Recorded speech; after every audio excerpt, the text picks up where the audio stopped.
Good morning, good afternoon, and good evening, and welcome back to another episode of Season 3 here at Top Tier Talk. We're going to start with the Friday night game, Chelsea 3, Luton nil. I love it, but Amir, it's your team. Take it away. Yeah, great win. First win under Poch. I was at the game, so the atmosphere was good as well. Everyone was buzzing, and obviously Caicedo home debut as well. So yeah, going into the game, big shout out to Sterling because I can see major improvement in the first three games to last season already, especially with that first goal, really good solo goal. Jackson's well getting on the score sheet, his first goal for Chelsea in the Premier League, and it was also Drogba who scored his first ever Premier League goal against a newly promoted side. So little glimpses with Drogba. I'm obviously not comparing or getting too ahead of myself. Malo Gusto really good at right back, 2 assists, and Enzo, of course, in the midfield doing his thing. One of the best midfielders in the league at the moment. Caicedo, great debut as well. Wasn't dribbled past, so yeah, I think that clarifies everything. That wasn't his debut. Whose? That wasn't Caicedo's debut. Okay, sorry, home debut, first start. It's just forgotten about last week.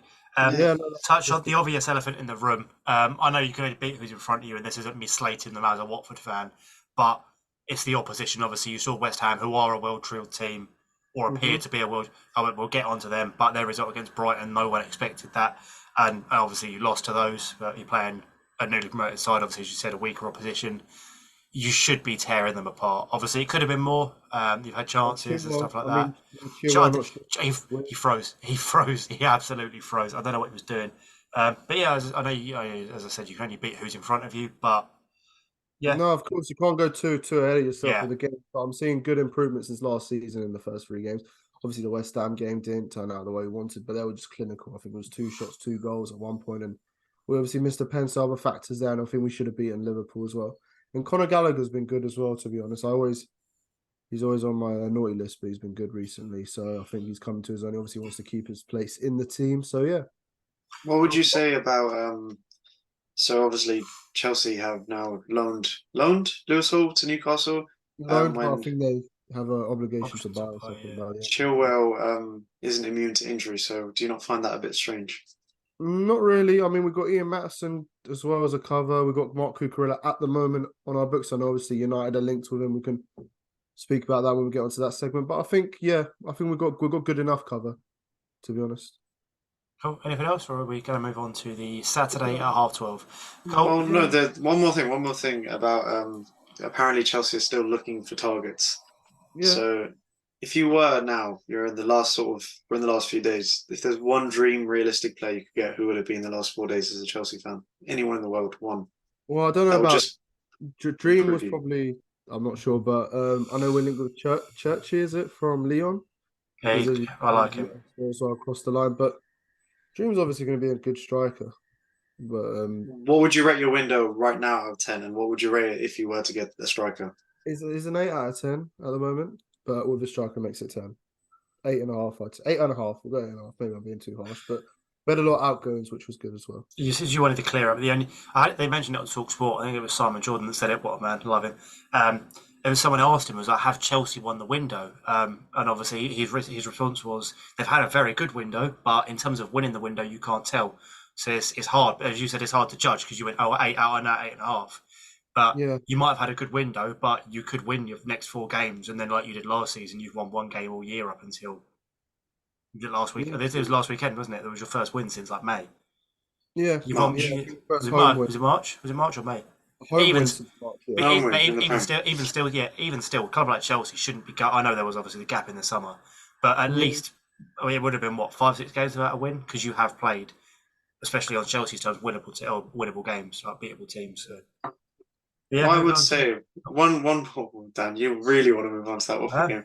Amir, how are you going to sort of deal with? There's about 4 days left in the window. Obviously, as a Chelsea fan, that's quite sad, considering most of your sort of support with Chelsea comes with windows. How will you deal with navigating through not being in the window, and what would you find enjoyable in football when you're outside the transfer window? My enjoyment with football will be when we're minimum top four because So that's. you will be looking at the football because it feels like these days Chelsea fans they really do focus on that window and not much on Well, I the mean, we football. had a lot of outgoings, so incomings is quite exciting with new, fresh faces. So you got to Will you understand. miss it? Will I miss it? No, not really. I'm happy with the players. most of the signings I'm after, we've got plus more. So why would I miss it? Yeah. I know obviously from your end, there's no enjoyment because your club don't want to spend any money, or when they spend it on injured players or very poor players. So obviously you have no enjoyment there, and yeah, so. Well, yeah, I take it that's it. Chavez hasn't gone one more for the third time. Bournemouth 0, Spurs 2. I thought Bournemouth could have actually scored. It would have brought the game back in, especially before Spurs made it 2-0. They didn't have any clear-cut chances, I don't feel, like enough to... Billing went quite close towards the end of the first half. But no, plain sailing for Spurs. And a goal contribution of Maddison scored. But no, I don't think there was much to it. I'm loving Maddison, man. To be honest, I'm really enjoying Tottenham under Ange. It's a bit different, obviously, with their life after Harry Kane. And as you can see, he's still doing his thing in Bundesliga. I think 3 goals in the last 2 games. Yeah, it's got a brace. Yeah, I really like Tottenham. As a new Tottenham, they obviously still need incomings. I think they're very limited on just having Richarlison as a striker. So I think they should be looking at that department. But defensive-wise, there's a whole new back line, basically, isn't it? Midfield as well. I mean, Sarr and Basuma are looking really good together. And that left wing-back, is it Ngog? Yeah. And Dougie. He's looking really decent as well. I mean, he was... They bought him last year, didn't they? But no, it's different with Tottenham. I think it's... I don't know how to say it, but it's just exciting, I think. It's just different. But like as we all know, it's Spurs, so it will come crashing down very soon. Actually, I don't know. It feels different. Actually, I'm not even joking. If maybe it's because Kane's gone and that's like something really different, but it just feels different with Maddison being the target man. I was going to say the only thing I have to take from that game is that Romero tackle. If that isn't a red card, if Van Dijk is a red card and if Joe Worrell is a red card, then Romero has to serve time in like an Argentinian prison for that tackle, and it got missed. Just another great decision. It was a terrible tackle. The one near the free kick line. Yeah, that's almost like scissored. 2 foot scissors. If Van Dijk is not, if Van Dijk's being sent off for his one, and Joe Worrell barely did anything wrong. Well, I know they're denying of goal scoring opportunities. That's one reason, but Romero's tackle was horrific, and he was still on the beat. Got completely missed. So that was interesting. I think that's all. Well, it'll be interesting to see what happens with Spurs in terms of there's still 35 games to go. So moving on to the 3 o'clock for Saturday. Brentford I know they drew, but they've still scored. They're not really looking shaky, or people should be concerned. Like fans of Brentford should be concerned without Ivan Toney. They're coping well. Other people are chipping in with goals. It's not just Mbeumo. Obviously, everyone plays FPL these days. Everyone's picking him and stuff like that. Other people are chipping in. I know they drew, but you score a goal, you've got a chance of winning or at least getting points. So yeah, I mean it's tough, isn't it, for them without Ivan Toney? So it's just their main man, isn't it? So, and that's not to disregard Palace either. They're an established team at this point, and Roy Hodgson they've actually played quite well under in terms of since he's come back in, which pains me to say. But no, Palace under Hodgson have actually looked quite sturdy. I think is the correct word to use. I'd say. If you'd agree. No, I'd agree. I think yeah. They create a lot of chances. They've been shooting. I think they've been shooting more under Hodgson than they were under Vieira. It just shows the different types of football, or even a new manager with a regular style of football, because obviously he was there for a while before Vieira. So it's like return to normality. They're all the same players, isn't it? I mean, obviously Saha's gone now, but it's also the IUs and there's the odd most of them are there. Yeah. Got anything to add on, Chavez? No. Okay. Everton 0, Wolves 1. Early tip for this season: Everton to go down. I don't think that's really a tip or a use of a better word, prediction. Everton have looked terrible in all of their games so far, and they were lucky to not go down last season. So, yeah, destined for the drop. Yeah. It's a strange one with Everton because obviously they got Dan Juma finally. I mean, when Tottenham started, they just got a new striker, didn't they? But I don't know. I thought they'd be a bit more stable under Dyche, especially with had a window. He's had more time. Obviously, came in midway through the season, but he looked all right when he started. You saw what he did with Burnley. Like Dyche is a good manager to do what he did with Burnley, keep them up. I know they obviously got relegated a couple of times, but that's going to happen. It's a lottery if you're a smaller club at the end of the Premier League table, the wrong end of the Premier League table. It's always a lottery on who's going to go down. We see it year in year. Everton have flirted with it a few times. Or there's the odd yo-yo clubs like Norwich and stuff like that. Like, there's always teams that are going to come up and go down. But it's how long can you flirt with it before you actually go down? Because even like West Ham have come close quite like Even recently as well. Southampton. Yeah, the perfect. That's what I was trying to think of. Perfect example. Year after year, getting a new player, getting a new star, selling them on, somehow surviving with the money, and then do year after year, and it caught up with them after probably 10 years of doing it. No, I completely agree with that. And fair play to Wolves. I mean, they lost Lopetegui, who's a very good manager, I think, but Gary Neal's done all right. I mean, the He's United got game, him, yeah. He's got them playing some really nice football from what I've seen from them. I reckon he is a decent manager, Gary Neal, especially with what he Yeah. did with Bournemouth and looking like Just unlucky. Because Wolves did look like everyone's like team to go down, wasn't it? So Yeah. To be fair, Wolves and Everton, that could well have ended 0-0. It was a goal at the end of the game. It could well have been 0-0. There wasn't a in terms of predictions, as you said at the start of the season, a lot between the two teams. yeah. But I think that's pretty much it. Moving on to Arsenal 2, Fulham 2. Saka gifting Pereira scored. And was it like that's the third time in the last 7 games that Arsenal have conceded inside the first minute at home? That's terrible. But yeah, it was a fairly end-to-end game. Like 1-0 down and then 2-1 up and then 2 late on for a 10-man Fulham. Obviously, they had someone sent off as well. So I mean, fantastic, wasn't it? This, I mean, all the Arsenal fans are a meltdown again, trying to shift the blame straight onto Kai Havertz. And only a very small minority going to actually criticize Arteta because apparently Arteta does no wrong now and stuff. But I thought he got it completely wrong, especially with that back line. I don't know what he's doing with Partey there. I think that needs to completely stop. He's overdoing it. He's trying too hard to be Pep there, and like you're not Pep, so just relax a bit. But yeah, I don't know about Kai Havertz. Obviously, they're obviously like criticizing him, but it's 3 games in. Obviously, I watched him for 2 years and then criticized him, so I don't really understand it from I think it's almost I'd say toxicity for use of a better word because Chelsea was towards the end of last season was quite a toxic club. Like almost Arsenal fans have seen that on Twitter and just carried on the barrage of abuse towards Havertz. They've gone, Chelsea fans have said this, so it must be true. We're just going to pile on our misery onto him now. It's almost what it seems like. I think it's a weird one with Havertz.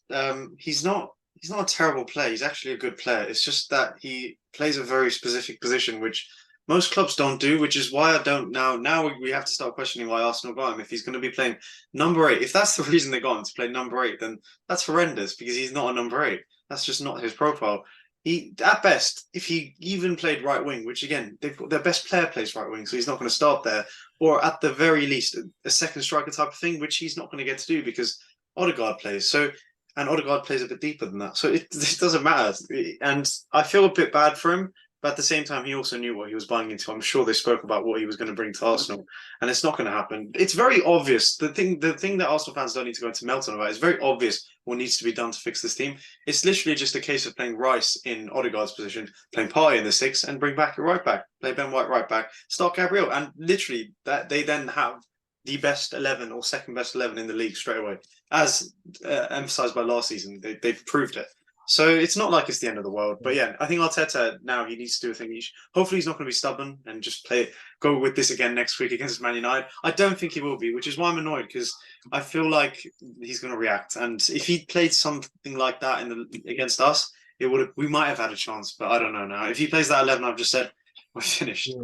And obviously Ramsdale as well. Some people may blame him for the first goal. Obviously, what you dive too quick or.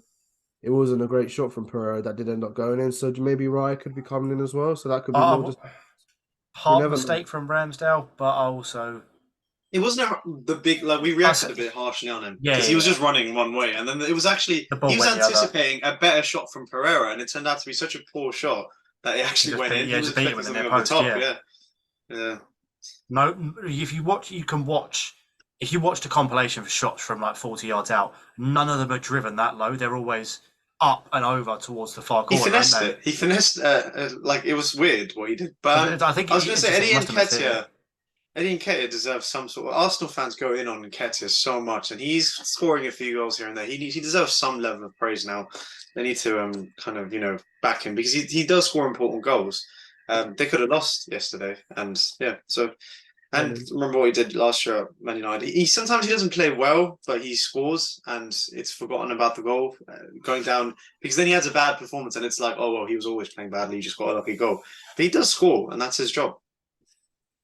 No, I agree. I mean, obviously he does miss a lot of chances as well and stuff, which is probably why Arsenal fans are more critical. They think they should have a better striker leading the line, but I think Gabriel Jesus is back from next week, so he'll probably come straight in and.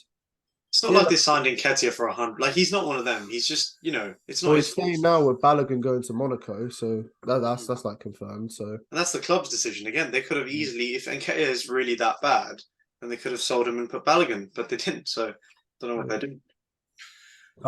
Okay, moving on to the next game. Me and Chavez have been banging on about Pedro and Ferguson respectively, but it was West Ham the attack that were on fire. Brighton 1, West Ham 3.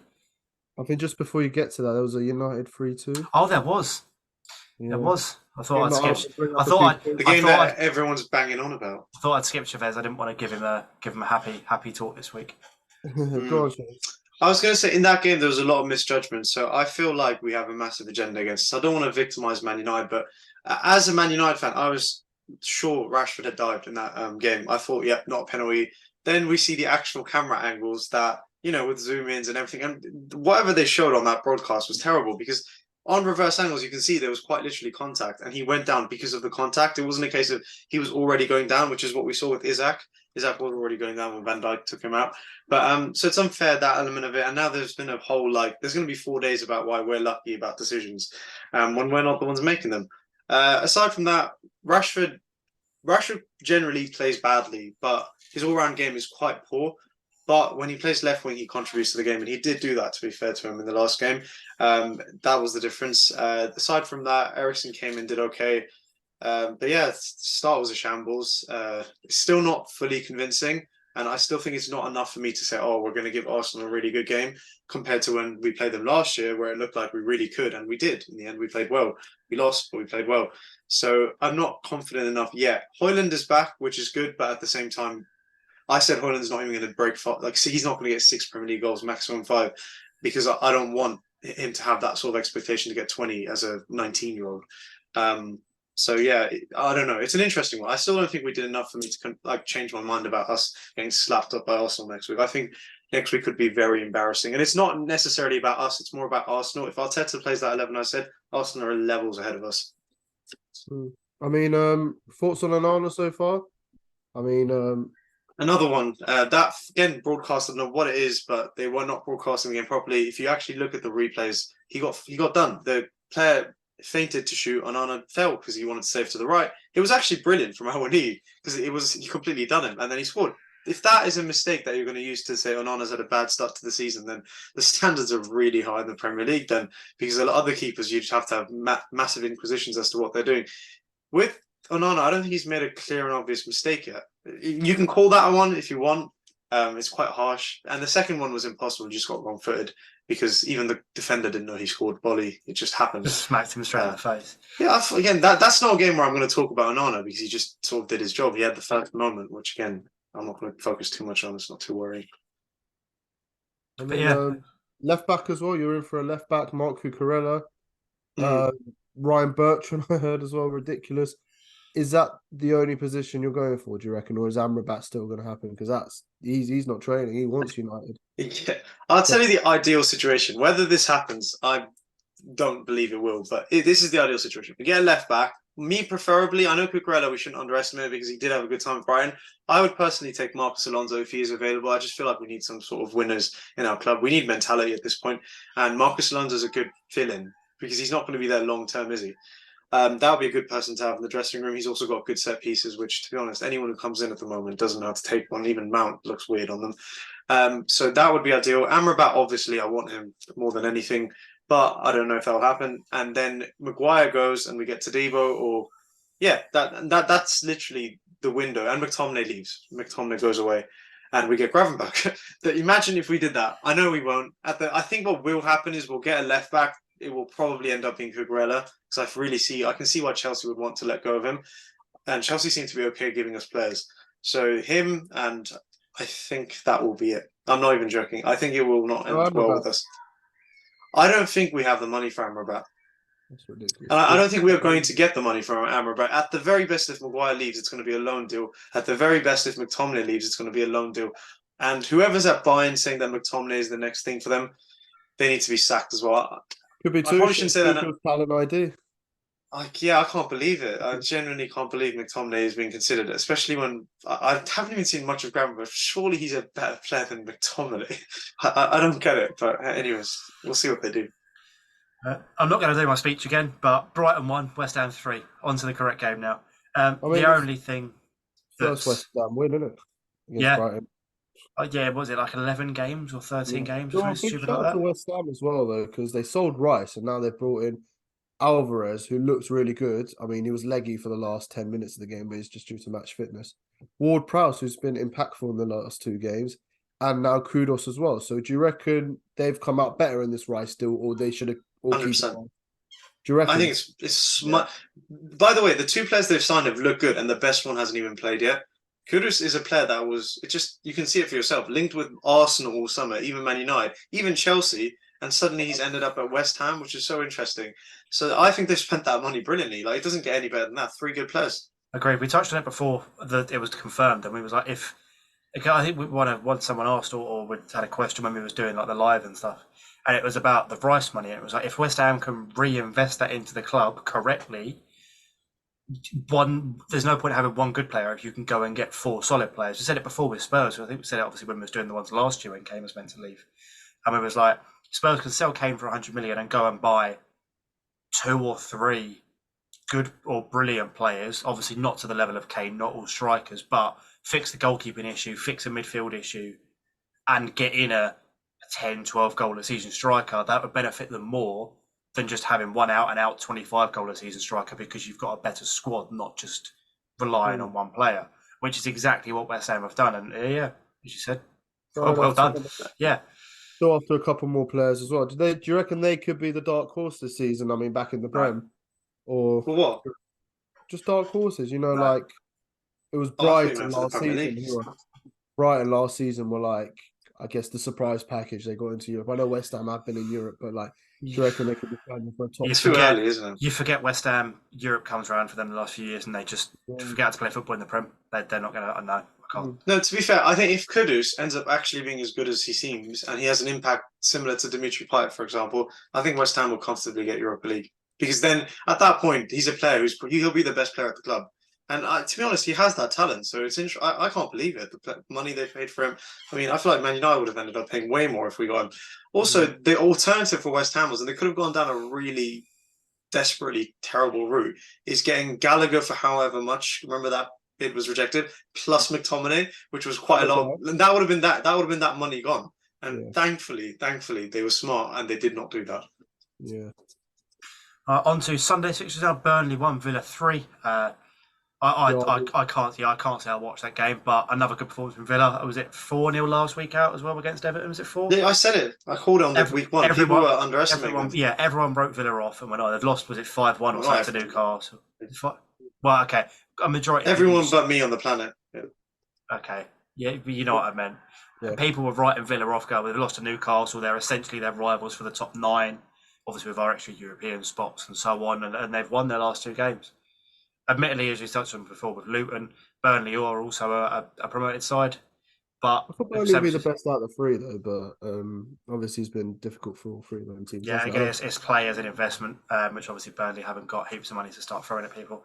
None of the promoted teams do. You don't want to do like Fulham did, for example, a couple of years ago. I know they stayed up, but middle of the season. It comes a point where you've signed like Forest last year. Yes, they stay up again, but you can't sign 30 players and do you know what I mean? You need to spend it wisely. Yeah. I didn't watch that game. Obviously, it wasn't televised. No, so that's probably it.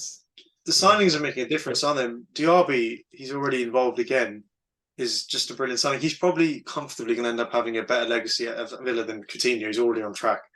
Coutinho had a couple of good games here or there, but if that's the case, then they're already in a better position than maybe even last season. I don't think they'll improve on 7th is what they got.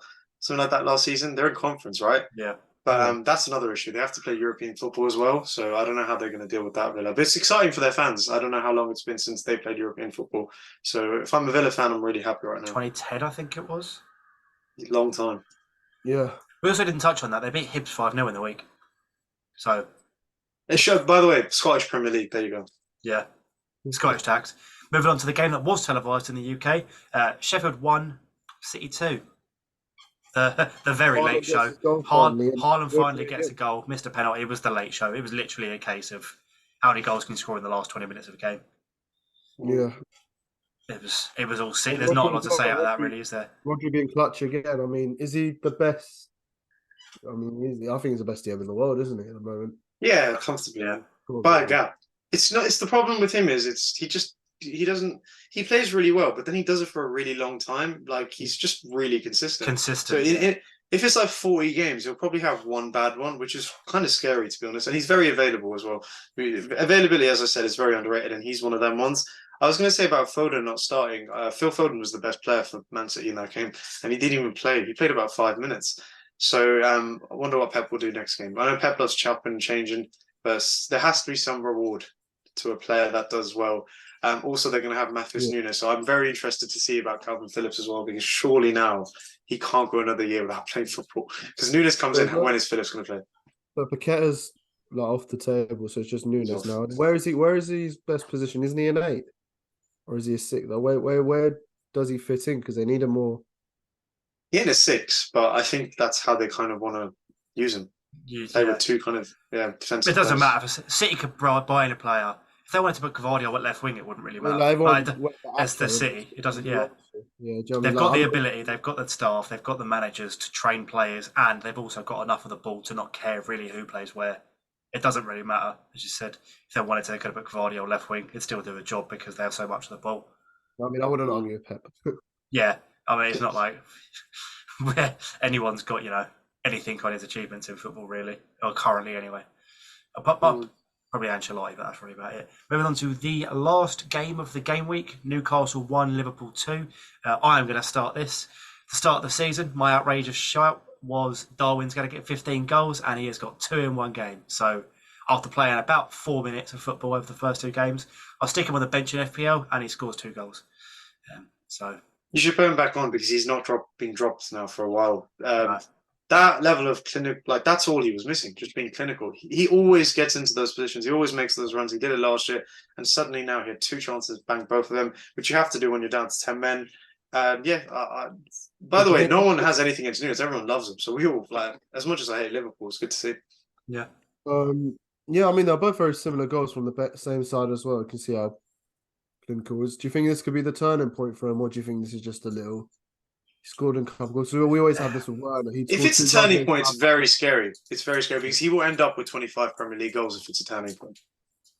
That's what I said. I touched on it last week. The issue is if your striker's not shooting, or the issue is that they're not scoring. That's fine.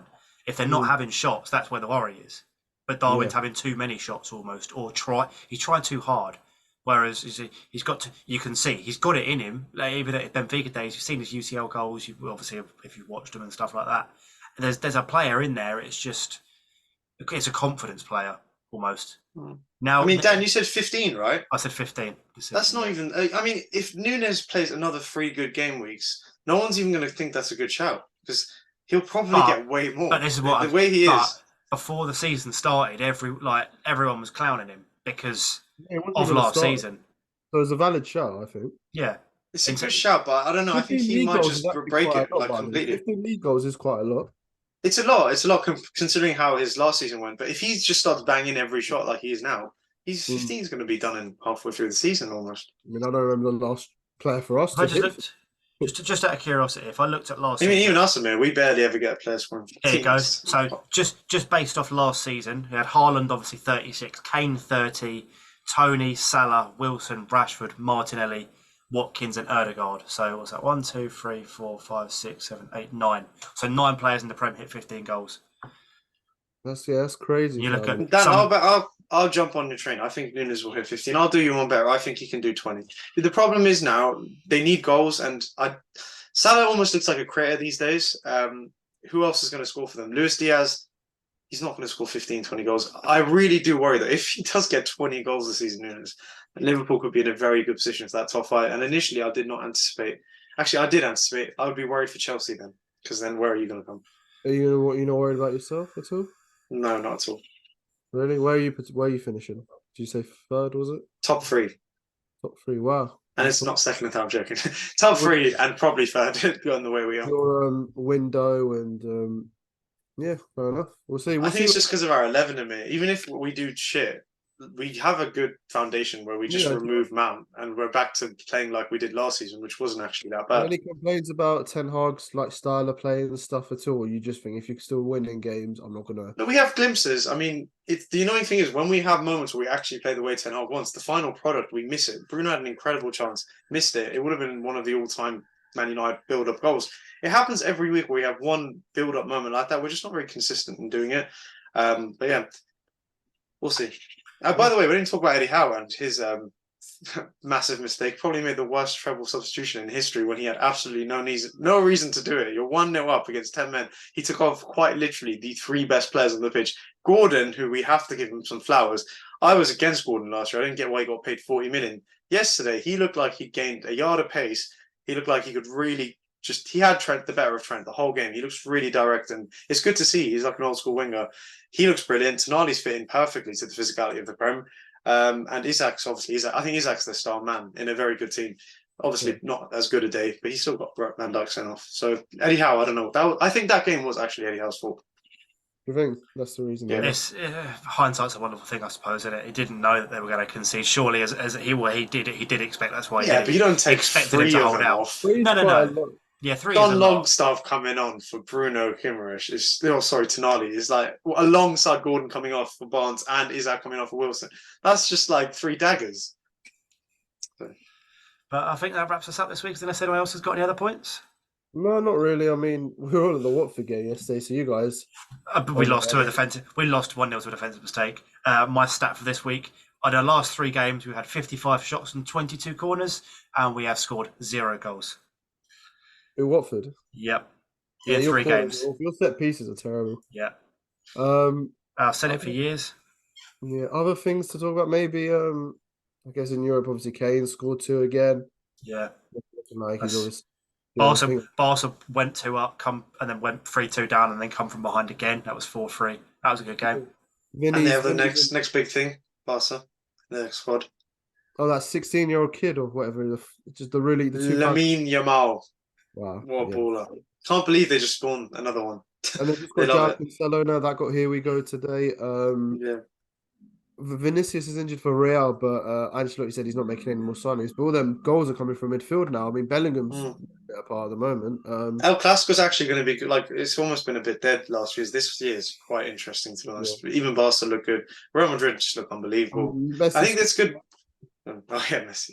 Messi just keeps scoring. I mean, didn't Ronaldo score a hat-trick as well? Yeah. In the Champions League, yeah. Which one? The fraud league. Yeah. No, it's interesting. Well, I think that brings us to the end. So thank you very much for watching. And until next week, see ya.